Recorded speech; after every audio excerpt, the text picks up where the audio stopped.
قرآن میں پوری 7 جگہوں پر حجاب کا لفظ استعمال ہوا، پورے 7 جگہوں پر کھل کر جہاں پر حجاب کا حکم دیا گیا، پردے کا حکم دیا گیا، نقاب کا حکم دیا گیا. نقاب کو آج ہم کیا سمجھتی ہے؟ اسلام کا حصہ نہیں سمجھتی، پردے کا حصہ نہیں سمجھتی.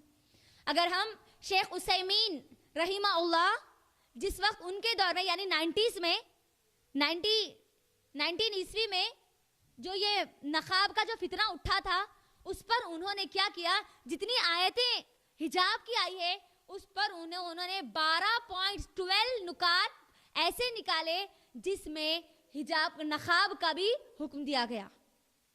شیخ عثیمین رحمہ اللہ اکابرین میں سے نقاب کا حکم دیتے، نقاب کو واضح کرتے، 12 پوائنٹس انہیں بتاتے ہیں اس کے اندر. تو بات واضح ہو گئی کہ اسلام میں صرف حجاب نہیں بلکہ نقاب کا بھی کانسیپٹ دیا گیا. نقاب بھی کمپلسری ہے، صرف حجاب نہیں، نقاب بھی کمپلسری ہے. لیکن آج ہم کو نقاب کے بارے میں اتنا زیادہ بولنے کی ضرورت نہیں ہے، کیونکہ بغیر بولے ہی کرونا نے ہم سب کو نقاب لگا دیا ہے نا، بغیر بولے ہی لگا دیا. ڈر اتنا ہو گیا کہ غیر مسلم بھی نقاب لگانے پر، اسلام کے اس حکم پر عمل کرنے پر مجبور ہے. وہ فرانس جو عورتوں کے نقاب کو اتارا، اللہ نے ان کو کرونا کے ذریعے نقاب لگانے پر مجبور کر دیا. غور کریے. تو قرآن مجید میں پوری قرآن مجید میں 2 جگہوں پر حجاب کے بارے میں کھل کر بتایا گیا. سب سے پہلی چیز سورہ نور سورہ نمبر 24 کی آیت نمبر 30 میں مردوں کو حکم دیا جاتا ہے کہ وہ پردہ کریں. پھر آیت نمبر 31 یعنی 31 میں عورتوں کو حکم دیا جاتا ہے کہ وہ پردہ کریں. مرد اور عورت دونوں کا پردہ الگ الگ ہے لیکن کرنا دونوں کو بھی ہے.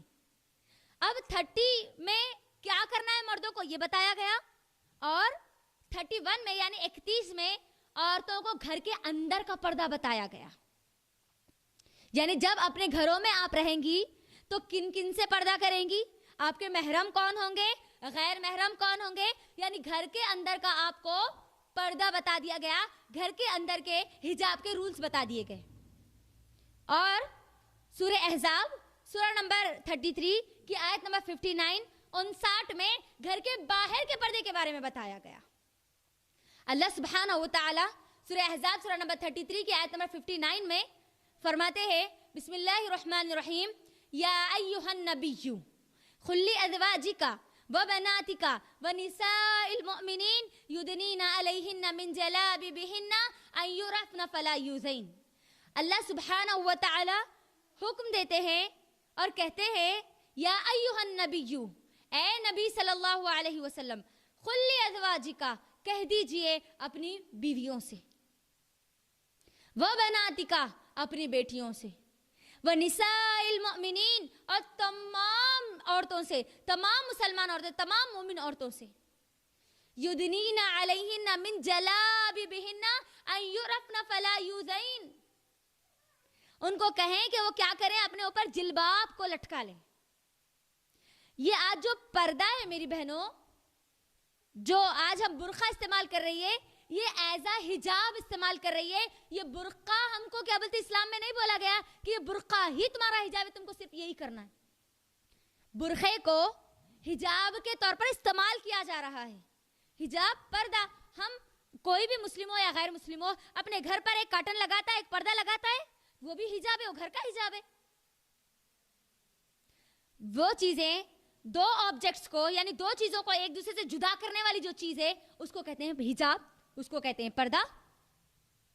باہر کے لوگ اندر نہ دیکھیں، اندر کیا ہو رہا ہے وہ نظر نہ آئے، اس کے لیے کیا کرتے ہم پردے کو لگاتے ہیں. تو یہ بھی پردہ ہے نا، یہ بھی حجاب ہے. نکال کے پھینکو پھر یہ حجاب اگر آپ اس حجاب کے خلاف ہے. تو اللہ تعالیٰ یہاں پر کیا حکم دے رہے ہیں، اے نبی صلی اللہ علیہ وسلم آپ کہہ دیجئے اپنی بیویوں سے، اپنی بیٹیوں سے اور تمام مسلمان عورتوں سے وہ کیا کریں، پردہ کرے، حجاب کرے، اپنے اوپر چادروں کو لٹکا لے، سر سے لے کر پیر تک اپنے آپ کو کور کر لے. کیوں کور کر لے؟ تاکہ وہ پہچانی جائے اور ستائی نہ جائے.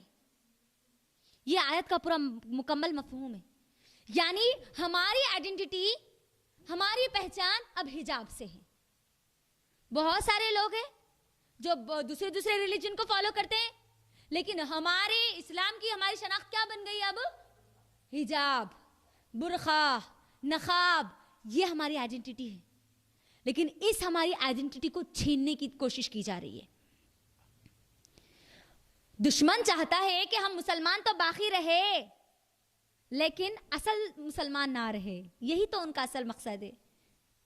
وہ مسلمان اپنے آپ کو تو کہے لیکن ان کو اتنا کنفیوز کر دیا جائے، اتنا کنفیوز کر دیا جائے کہ ان کو ان کے اسلام پہ عمل کرنا ہی ان کے لیے مشکل ہو جائے. یہی ان کا اصل ایجنڈا ہے. تو میری بہنوں مجھے بتاؤ کہ اب ہم کو حجاب کرنا کیوں ہے؟ کرنا کیوں ہے حجاب؟ جی بولیے، زور سے بولیے. یس، پہلی چیز فائدہ. ہم فائدہ دیکھ کر عمل نہیں کرتی مسلمان عورتیں. ہم مسلمان عورتیں اسی لیے عمل کرتی ہے کیونکہ دس از دا آرڈر آف اللہ سبحانہ و تعالیٰ. یہ ہمارے رب کا حکم ہے، اسی لیے ہم کو عمل کرنا ہے. چاہے کچھ بھی ہو جائے، چاہے ہم کو ہماری جان دینی پڑے یا جان لینی پڑے، ہم اللہ کے حکم پر عمل کرنے والی ہے بس. یہ پہلی چیز. فائدے تو بہت سارے ہیں. اگر میں فائدے آپ کو حجاب کے فائدے اگر بتاؤں، حجاب نہ کرنے کے اگر نقصانات بتاؤں تو بہت سارے آپ کے سامنے آئیں گے. آج ہمارا انڈیا دیکھ لیجئے، ریپ کے کرائم میں ٹاپ نمبر پہ آ چکا ہے آج ہمارا انڈیا. اور جس کنٹری میں حجاب کا کانسیپٹ ہے، جہاں کی عورتیں حجاب کرتی ہے، سعودی عربیہ لے لیجئے، اسلامک کنٹریز لے لیجئے. اسلامک کنٹریز کے مقابل میں سیکولر کنٹریز یا یہ ویسٹرن کنٹریز، ان دونوں کے مقابل میں سب سے زیادہ ریپ اگر کہیں پر ہوتے ہیں تو سیکولر کنٹری میں اور یہ ویسٹرن کنٹریز میں ہوتے ہیں. ہر 1 منٹ میں 11 ریپ ہو رہے ہیں. یہ میں نہیں بول رہی ہوں، یہ گوگل کی ریسرچز بول رہی. 1 منٹ میں 11 عورتوں کے ریپ کیے جا رہے. تو آپ غور کریے، ایک دن میں کتنے ہو رہے، ایک مہینے میں کتنے ہو رہے. اگر اس ریپ کو روکنے کا جو اصل بنیاد ہے، بیس ہے، اگر وہ ہم اپنا لیں گے تو ہم ہمارے ہندوستانی ماں اور بہنوں کی عزت کو بچا سکتے ہیں. لیکن ہندوستانی عورتیں فائدہ دیکھ کر عمل نہیں کرتی، بلکہ اسی لیے عمل کرتی ہے کہ وہ اللہ کا حکم ہے. چاہے یہ گدڑ، چاہے یہ بھیڑیے ہماری طرف کتنا ہی حملہ کیوں نہ کرے، لیکن ہم ہمارے حجاب کو نہیں چھوڑیں گے. ہماری جان دے دیں گے لیکن ہم ہمارے حجاب کو نہیں چھوڑیں گے. زندہ مثال ہم نے مسکان کو دیکھ لیا، ہماری بہن مسکان کو دیکھ لیا، کس طریقے سے بہادری کے ساتھ، شجاعت کے ساتھ اللہ اکبر کا نعرہ دیتے ہوئے آگے بڑھتی ہے اور اپنا پورا کام پورا کر کے وہاں سے نکلتی ہے. مجھے اور آپ کو بھی اپنی پوری زندگی اسی طریقے سے ڈٹ کے استقامت کے ساتھ اسلام پر مجھے اور آپ کو عمل کرنا ہے. تب جا کے ہم یہ جو دشمن اسلام ہے ان کو جواب دے سکتی ہے. تو یہاں